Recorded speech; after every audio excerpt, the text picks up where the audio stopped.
কক্সবাজারে গিয়ে এই প্রথমবার বাংলা খাবার না খেয়ে চাইনিজ খাবার খেতে গিয়ে একটা ধরা খেয়ে গেছি। মানে নিচ থেকেই দেখে গেছি এক প্রাইস, উপরে যেয়ে দেখে আরেকটা প্রাইস। এটা আসলে একদম নরমাল একটা ব্যাপার, কারণ তুমি কক্সবাজারে গিয়েছো আর ছোটখাটো একটা ধরা খাবা না কোনো কিছুতে, সেটা তো আর হইতে পারে না। তো কক্সের সেকেন্ড ডে তে আমরা কি করেছি, কোথায় গিয়েছি, কি কি খেয়েছি, সে সবকিছু থাকছে এই ব্লগটাতে। তো চলো ব্লগটা শুরু করি।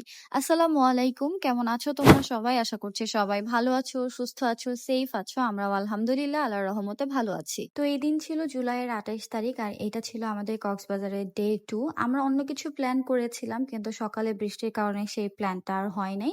আর এরপর আমাদের উঠতেও একটু লেট হয়েছে, যেহেতু এত ঘন্টা জার্নি করে গিয়েছিলাম।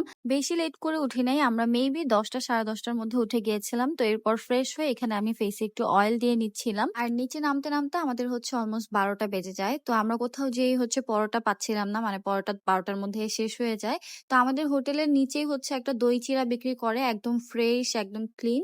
তো সেখান থেকে রিয়াদ হচ্ছে দই চিড়া নিয়েছে, আমি, রাফিন আর ফিদা হচ্ছে রুটি আর চা খাবো। মানে ফিদা রুটি কলা খেয়েছে, আমি আর রাফিন হচ্ছে চা রুটি খেয়েছি। তখন আবার একটু গুড়ি গুড়ি বৃষ্টি পড়া শুরু হয়ে গেছে, তাই আমার চায়ের কাপটাও রিয়াদ ধরে রাখছিল, কারণ আমার কাপটা যেখানে রাখা ছিল সেখানে বৃষ্টি পড়ছিল, তাই ও হচ্ছে এরকম ভাবে ধরে রাখছিল, আর আমি রুটি ভিজিয়ে খাচ্ছিলাম। তো যাই হোক, এরপর আমি একটা অটো নিয়ে নিয়েছি। আর অটো নিয়ে আমরা কোথায় চলে আসছি বলো তো?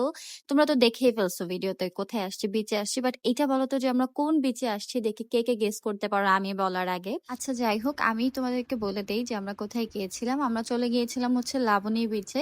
আমার সবগুলো বিচের তুলনায় লাবণী বিচটা একটু বেশি ভালো লাগে, কারণ এই বিচের মধ্যে মানুষ কম থাকে, আর তোমার সমুদ্রের অপোজিটে অনেকগুলো গাছ থাকে, মেবি এটাকে ঝাউ গাছ বলে।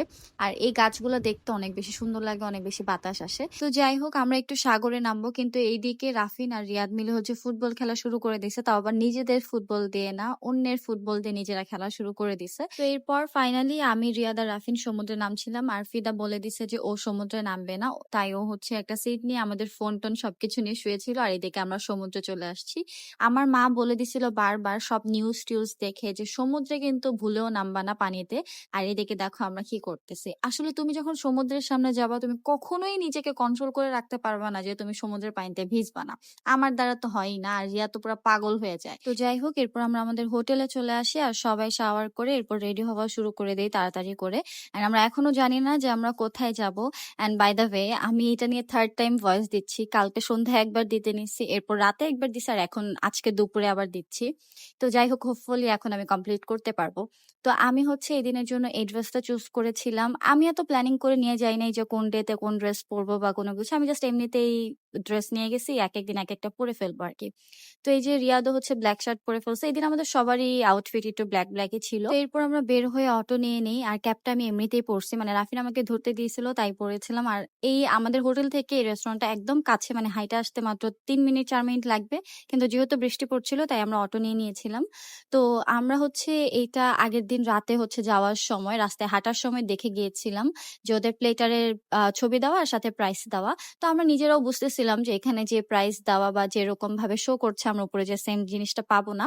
তো তারপর হচ্ছে আমরা যখন উপরে যে ওনাদের কাছে জিজ্ঞাসা করি, তারপর ওনারা যখন এক্সপ্লেইন করে ওই সেট মেনু গুলো নিয়ে, তখন আমাদের কাছে সেটা ভালো লাগে না। তো তারপর হচ্ছে আমরা আমাদের পছন্দ মতো সেট মেনু অর্ডার করি। মানে আমরা নিচ থেকে দেখে গেছিলাম যে 199 বা 180 টাকাতে অনেক ভালো ভালো সেট মেনু পাওয়া যাচ্ছে, বাট ওগুলো আমাদের কাছে পরে আর ভালো লাগে নাই। অ্যান্ড দেন আমরা হচ্ছে 350 না যেন 360-র মধ্যে অর্ডার করি আর কি। তো খাবারের টেস্ট ভালোই ছিল, এমনিতেও আমাদের সবারই চাইনিজ বেশি পছন্দ, তাই ভালোই লাগতেছিল। বাট চিকেনের পিসগুলো একদম ছোট ছোট ছিল। যাই হোক, এতটুকু হবেই, এতটুকু কনসিডার করতেই হবে, কিছু করার নাই। আর কাস্টমারের অ্যাটেনশন বা বিজ্ঞাপনের জন্য তারাও এগুলো করবে, এটাও স্বাভাবিক। তো যাই হোক, যেহেতু এটা টুরিস্ট প্লেস, তো তারপর হচ্ছে এই যে আমরা খাওয়া দাওয়া করে নিচ্ছিলাম। আর এরপর হচ্ছে আমরা খাওয়া দাওয়া করে অনেক ছবি তুলেছি, অনেক ভিডিও করেছি। এখানে আমি অনেকগুলো ভিডিও অ্যাডও করি নাই, কারণ আমি একটু সেন্সিটিভ টাইপের, মানে একটু ভিডিও চুজ করে করে আমি অ্যাড করি, যেখানে মনে হয় যে না এখানে আমাকে দেখতে অকওয়ার্ড লাগতেছে বা এটা ঠিক নাই ওটা ঠিক নাই, সেগুলো আমি অ্যাড করি না। বিশেষ করে ড্রেসের ক্ষেত্রে একটু ড্রেস ঠিকঠাক না থাকলে আমার অনেক বেশি আনইজি লাগে। তো যাই হোক, এরপর হচ্ছে আমরা সমুদ্র থেকে চলে আসছি একটু মার্কেট গুলাতে। এই দিন আমরা হচ্ছে একটা পার্লের সেট নিয়ে অনেক বেশি দামাদামি করছি। আমরা বলতেছিলাম যে 4টা সেট নিব, কিন্তু উনি কোনোভাবেই কমাইতে চাইতেছিল না। এখন আফসোস লাগতেছে যে ওই দামেই কেন নিয়ে আসলাম না, কারণ এটা পেয়েছি আরো বেশি দাম। তো যাই হোক, এখানে আবার রাফিন হচ্ছে কেনাকাটা করছিল। তো রাফিন আর রিয়াদকে রেখে আমি আর ফিদা আবার এই সবগুলোতে চলে আসছি। এখানে আমরা এই রিংস গুলো দেখতেছিলাম, রিংস গুলো অনেক বেশি সুন্দর ছিল। আর ওই পার্লের সেটটা আমরা অন্যান্য দোকানে খুঁজতেছিলাম যে আমরা আমাদের মতো দামে নিতে পারি নাকি। অন্যান্য দোকানে আমরা পেয়ে গেছিলাম, বাট ওই দোকানের যেটা ছিল এক্সাক্টলি ওরকম পাচ্ছিলাম না, মানে সেম টু সেম ছিল, বাট ওইটা মনে ধরে গেছিল আর কি। তো তারপর আমরা ভাবলাম যে যাই হোক আজকের জন্য বাদ দিয়ে আমরা আসার দিন নিয়ে আসবো। আর এরকম উল্টাপাল্টা দাম চাবে সবগুলো দোকানেই, কিন্তু তোমাকে বার্গেনিং করেই কিনতে হবে। সব জায়গাতেই তোমার পদে পদে এরকম উল্টাপাল্টা দাম চাবে। তো যাই হোক এরপর চলে আসছি আমরা আরেকটা সাইডে, এখানে ওপেন কনসার্ট হচ্ছিল। আর এই টাইমটাতে গুড়ি গুড়ি বৃষ্টি পড়ছিল, বাট এই টাইমে আমরা বৃষ্টির সাথে কনসার্টটা অনেক সুন্দরভাবে এনজয় করছিলাম, যদিও আমরা বেশিক্ষণ স্টে করি নাই। তো এরপর আরেকটা অটো নিয়ে আমরা চলে আসছিলাম হচ্ছে হোটেলে। এই টাইমটাতেও আমরা লাবণীর সাইডেই ছিলাম। তো হোটেল থেকে ফ্রেশ হয়ে আমরা নিচে বের হয়ে গেছি। আগেই হচ্ছে একটু চা খাচ্ছিলাম, আর চা খেতে খেতে অটোতে উঠছি, মানে একটু পরপর চাপ পড়ে যাইতেছিল হাতের মধ্যে। তো অটোতে করে আমরা আবার চলে যাচ্ছিলাম বিচের কাছে। বাই দ্য ওয়ে, তোমরা যদি কোনো কিছু ডিটেইল জানতে চাও বা কোনো কিছু সম্পর্কে ইনফরমেশন জানতে চাও, অবশ্যই আমাকে কিন্তু কোনো হেজিটেশন ছাড়া কমেন্ট করতে পারো। আমি অবশ্যই তোমাদেরকে সুন্দরভাবে রিপ্লাই করে দিব বা কোনো ভিডিওর মাধ্যমে ডিটেইল জানিয়ে দিব। আর এই কুকুর দুইটাকে দেখছো, ওদের মধ্যে কত ভালোবাসা, কি সুন্দরভাবে শুয়ে আছে দুইজন একসাথে।